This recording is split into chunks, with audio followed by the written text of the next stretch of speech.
Meet our friend Evan. How are you? Give me some love, girl. This dress is awesome. He's 6 years old and likes to wear dresses. You're just showing up on us. Showing up and showing out. Can I borrow it sometimes? Oh, no, I won't. You guys want to show him your dresses? We surprised him in dresses of our own. This is just a plain, around the house dress. I wish you could get her face over here. Her face is like... This is a classic Coco Chanel suit. How do you like it? The Leopard Express here. See, and it twirls in the wind. Oh, This no, is Evan, you look so beautiful. Very nice to meet you. Don't make your spin. Oh! We support LGBTQ. Every single day I become a bigger advocate for raising children in groups of 3 or more because, like, I get there are lots of people who are very happily single parenting or raising their children as twosomes. That's great for you. But for those of you thinking about doing something different, I just want you to know, like, it is possible to do so because there is no representation of us, right? There's no Bluey episode about the kid with 3 parents. But we're out here just doing our thing. And in our case, a single parent by choice teamed up with an existing couple. We decided to make a kid together and raising that kid as a group. You could be in a romantic throuple. You could be 3 best friends. You could have more adults involved if you want to, so long as you're all committed to this child-rearing thing. And certainly it takes some extra negotiating, right? The more people you have, the more opinions you have. And we had to have some hard talks about things like who was going to be genetically related to our child and who wasn't. That was tricky. But also it was kind of just a moment in time in comparison to the 18+ year commitment that is raising a human being and putting them out into the world. Because, oh my gosh, raising kids is so much work. And it kind of reminds me of the early days of like union organizing where people were fighting for an 8-hour workday so that they could have 8 hours of rest and then 8 hours of daily life. Like, that's what we need as a parenting group. So right now my husband is at work making a paycheck. My co-parent is at the daycare center with our kid, and I'm about to have a nice cup of coffee and go work on my novel. And that is what works for us. And we're still so tired at the end of the day that sometimes we're like, gosh, do we need a 4th person involved here? So just if you're thinking about it, if this is something you want to learn more about, like, we are here, we are doing this thing, and it can work beautifully. That's all I just want you to know. If you're non-binary and you know it, clap your hands.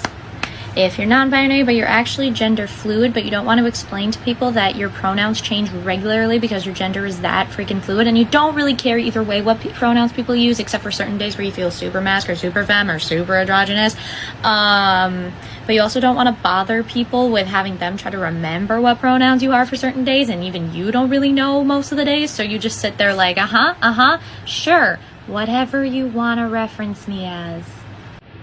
Clap your hands. Mum, Dad, I'm vegan. How long have you known? I think in many ways I've known my whole life. Have you tried it yet? I've been dabbling. Up in London. Well, there's just so much more choice in the city. Well, if it were anyone in the family, it'd be your mum.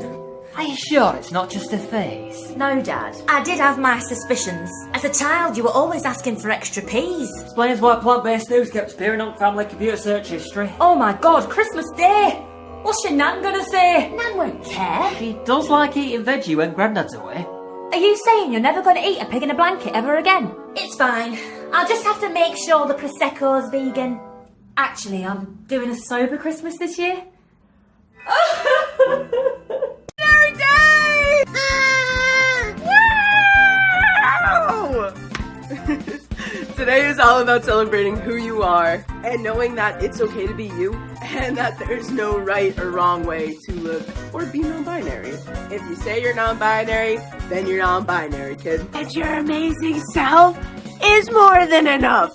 So celebrate and do something nice for yourself today. Eat something yummy or just be kind to yourself because you are valid, you matter, and you deserve love and happiness. So take your party horn because it's your time to celebrate, baby. Hey, I love you. That research on periods was done by men, and they didn't listen to women who said that, hey, my period hurts my back, my hips, and feels like it swims around my tummy.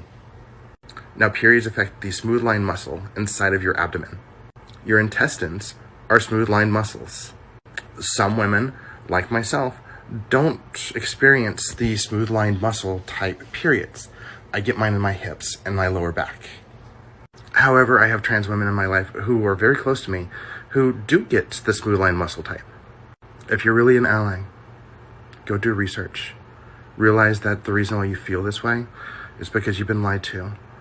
by bad science for so long. Hi, guess what? Guess what? It's time again time. It's time again for lunchtime with Adelaide time again time. So today you get to hear about lunchtime with Adelaide time again time. Today I'm going to Taco Bell because I was craving it from other night when I went there. And it was good. I got a thing I usually get, and then I got different things I don't usually get. And it was okay. Kind of not that good. Won't get it again, but okay. And I got water, so I'm hydrated. And I think that's all for today. I love you.